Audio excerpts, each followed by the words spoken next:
Hi, my name's Matt and I'm a PhD student from the University of Manchester, and my thesis is about shields from Iron Age England and Wales.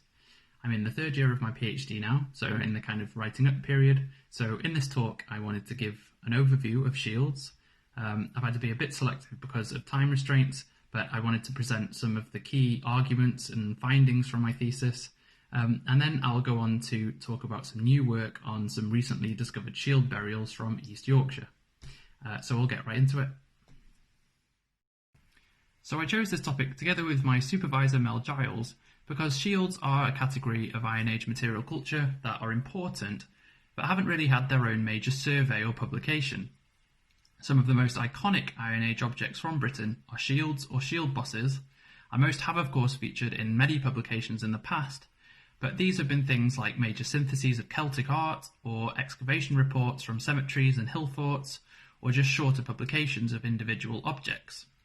So shields from Britain haven't yet been the subject of a book or longer publication of their own in the same way that mirrors, swords and brooches have, for example.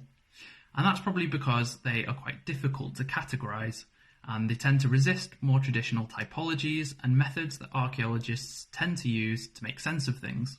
I'll just elaborate on that a little bit. Shields are composite objects that are made from lots of different components. They have a main body, if you like, a boss or sometimes multiple bosses, often a spine running vertically down the centre. Sometimes later ones have an umbo fixed horizontally over that for added strength. They have binding around the edge and a handle.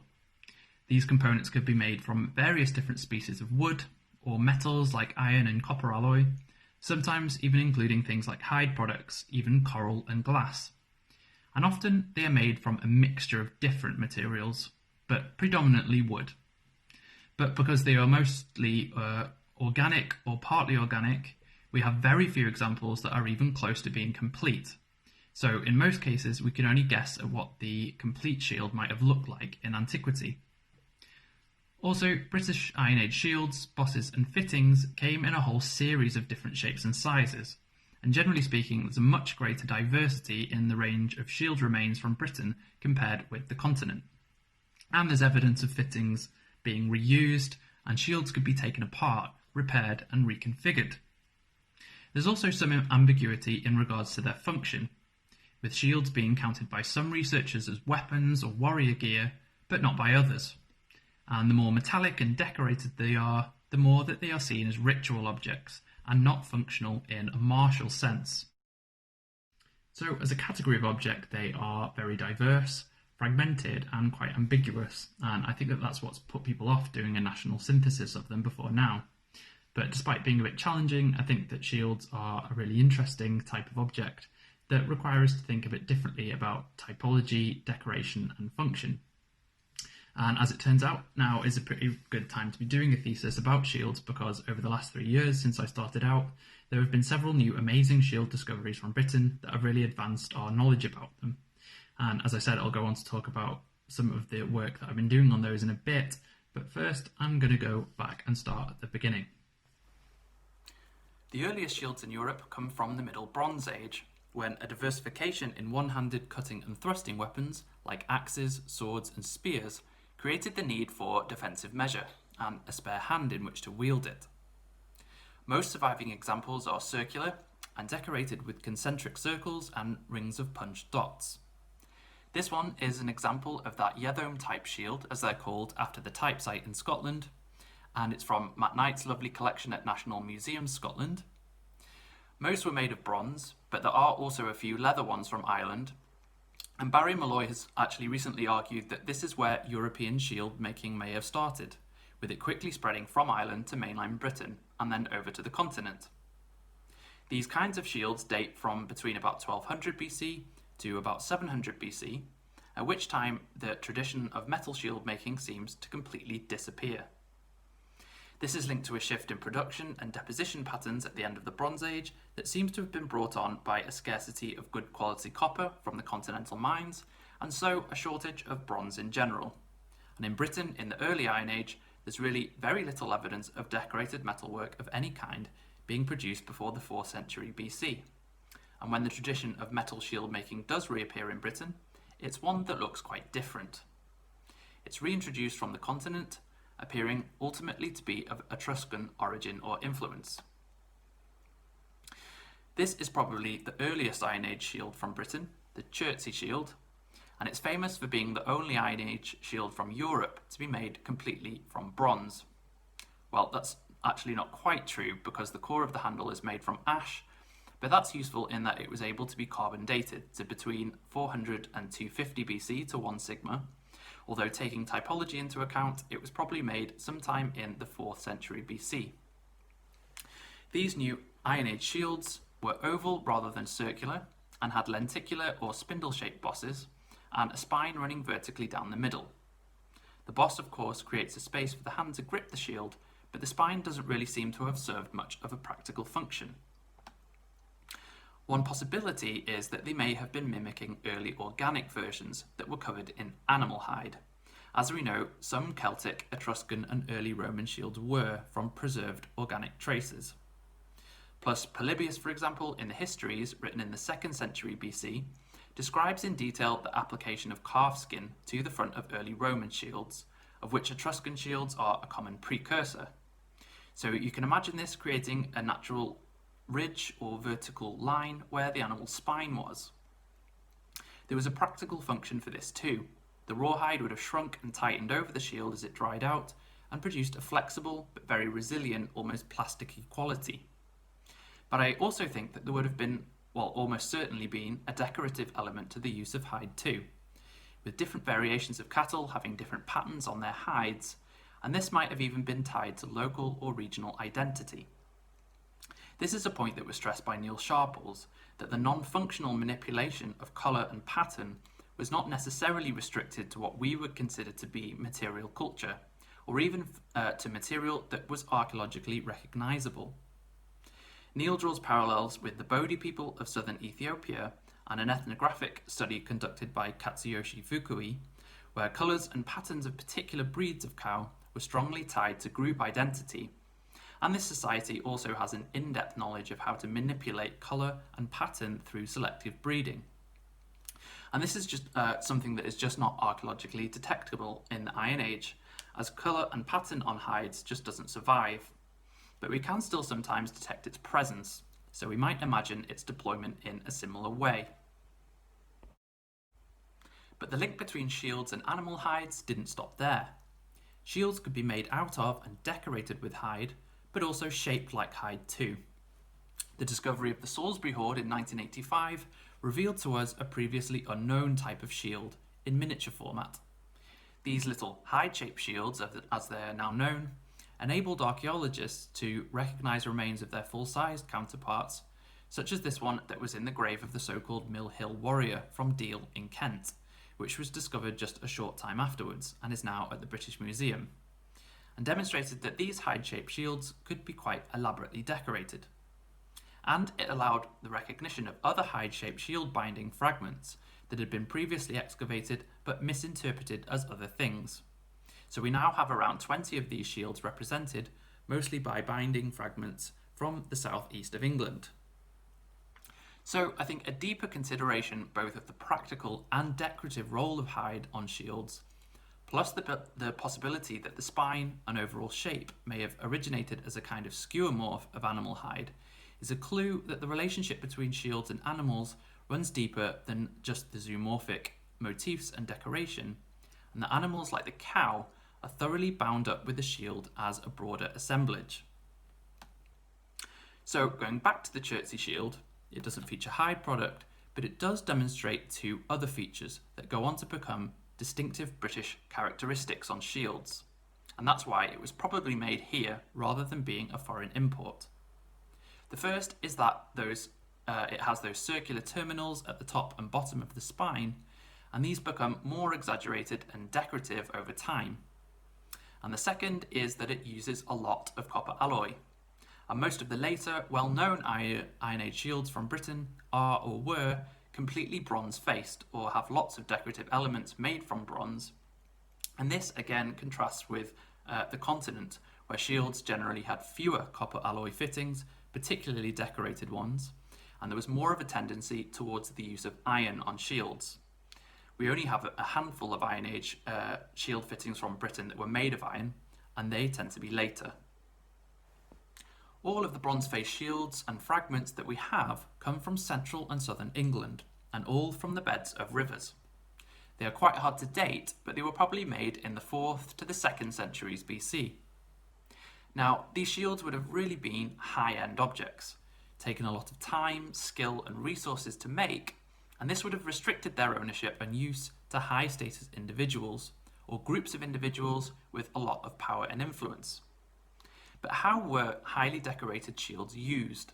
And were they deployed in a different way to organic shields like this incredible one from Enderby in Leicestershire that was recently excavated by Matt Beamish and the team from Iarss at the University of Leicester?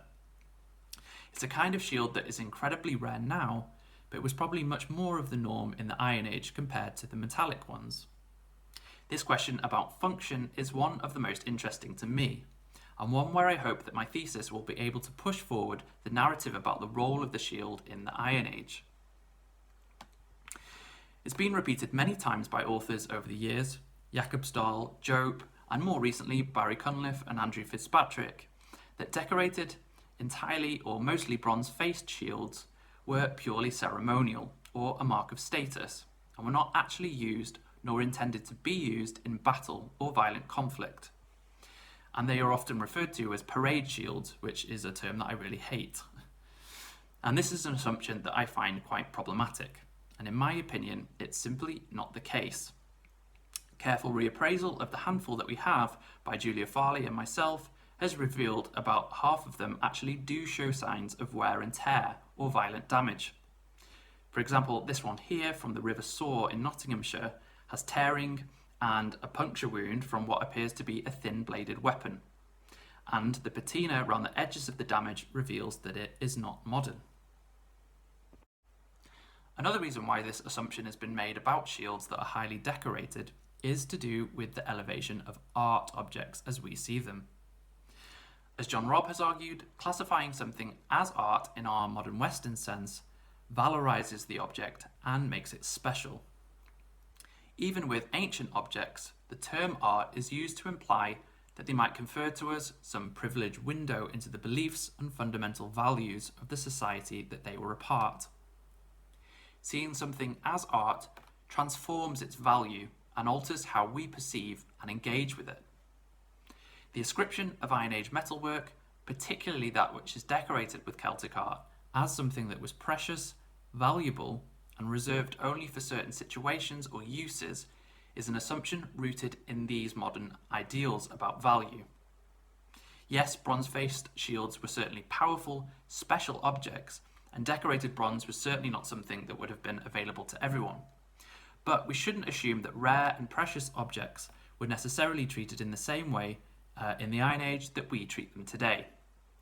The Iron Age was not a capitalist society where everything had a monetary value, and some things were simply too special to be used. After all, some of the most accomplished pieces of Iron Age Celtic art have come down to us through being intentionally discarded into rivers and bogs. Celtic art made an object powerful, and a shield's decoration cannot be alienated from its practical use. The art, the decoration, and the function of shields were intertwined. Celtic art could transform a shield into a form of social control, into something frightening and threatening that signalled power and authority, that could be used to mediate personal space, and, if it came to it, be used both in a physically offensive as well as defensive way. Now, I want to move on to take a fairly quick look at not one, but two new shield burials from a site called the Mile at Pocklington in East Yorkshire. They've been excavated by the fantastic MAP, Malton Archaeological Practice, and they're currently being conserved and studied by Mags Felter and the team at York Archaeological Trust, who I also work for on a casual basis, and they've really done an amazing job on what has been described in the national newspapers as the Celtic art discovery of the millennium. I've been lucky enough to work on the analysis and interpretation of the shield over the last few months, and Mel Giles and I are currently preparing our initial write-up of it to go in the monograph of the site, which has been set back a little bit by COVID-19, but it's coming. It's a composite object made of several different copper alloy components. It comprises a central boss with a long spine attached and two crescent or really arch-shaped plaques either side of that bear repoussade and chased decoration. It has a pair of kind of mismatched tabs on the side of those, and it also has this scalloped border, which is really quite unique.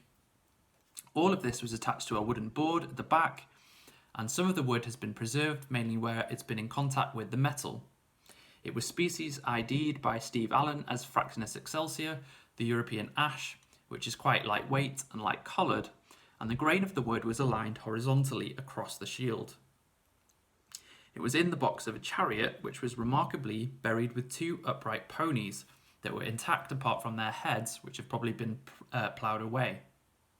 On top of the shield was the skeleton of a man who was quite old by Iron Age standards, and he doesn't seem to have any signs of significant skeletal trauma, so he may have died of natural causes.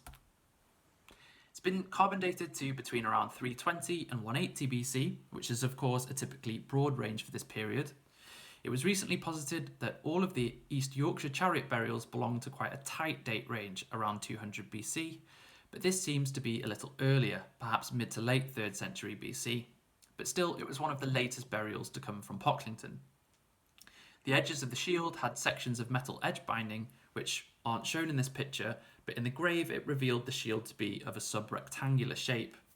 And there were also traces of animal product on the back of the boss too, so perhaps treated leather or again rawhide. It's seen some action. There's a puncture mark around 2 centimetres long on one of the plaques, perhaps done by a spear, so this further reinforces the notion that shields decorated with elaborate copper alloy could see violent use. I won't go into a super detailed description of the motifs, but I'll just say a couple of things, that the decoration on the left-hand side of the plaque and the rectangular tab fixed to it are symmetrical, more or less, if you draw a line horizontally across them, whereas on the other side, the plaque has some elements of symmetry, but has a section in the middle that is not symmetrical, and the tab on this side is also not symmetrical. So this seems to have been a deliberate choice to draw the eye around the piece and make you look again at it. The style of the decoration itself has been compared to the Torres Witham Wandsworth style, particularly the Torres pony cap here, but in my mind it's also similar to the Lochnashade trumpet from County Armagh, which is distant in both space and time. It's thought to have been made over 200 years later. I think this demonstrates just how far that styles of decoration could travel, and I think that's really interesting. As Chris Gosden has argued, Celtic art was a successful technology in its capacity to enchant the viewer, and successful technology, just like today, attracts power and the desire for new forms. Celtic art was about taking familiar motifs and adapting them into something unexpected, creating your own version of a style that might be linked to local identity, but that was also portable, that could travel far and wide. I think that the decoration on this shield speaks of relationships on a variety of different scales, from the interpersonal and familial to the broader connections to groups from distant lands. I just want to finish with a quick look at another burial from the Mile that you probably won't have seen before. It's an earlier burial of a younger male who probably did die a violent death. The shield boss and spine is in two slightly overlapping copper alloy parts that is similar to other iron examples from Rudston nearby, and the shield has been snapped in two before being placed into the grave, and then several spears have been cast into the shield from the graveside. You can see the mineralised wood of the shield preserved on this spearhead. As Mel has argued, this East Yorkshire funerary practice would have left the shafts of the spears sticking out of the ground like spines that would have taken years to decay, and acted as a long-lasting reminder of the events that have taken place there. So here we see the function of the shield transformed again for this individual in death, becoming the foundations of a funerary monument that would have been very conspicuous in the landscape for years to come. So, bit of a whirlwind, but I hope that I've been able to give you an insight into my thesis and the shield not just as something used to defend the body, and not just for ceremonial purposes, but as a multifaceted genre of material culture and a multifunctional object that still has a lot to tell us about various different aspects of life and death in the Iron Age.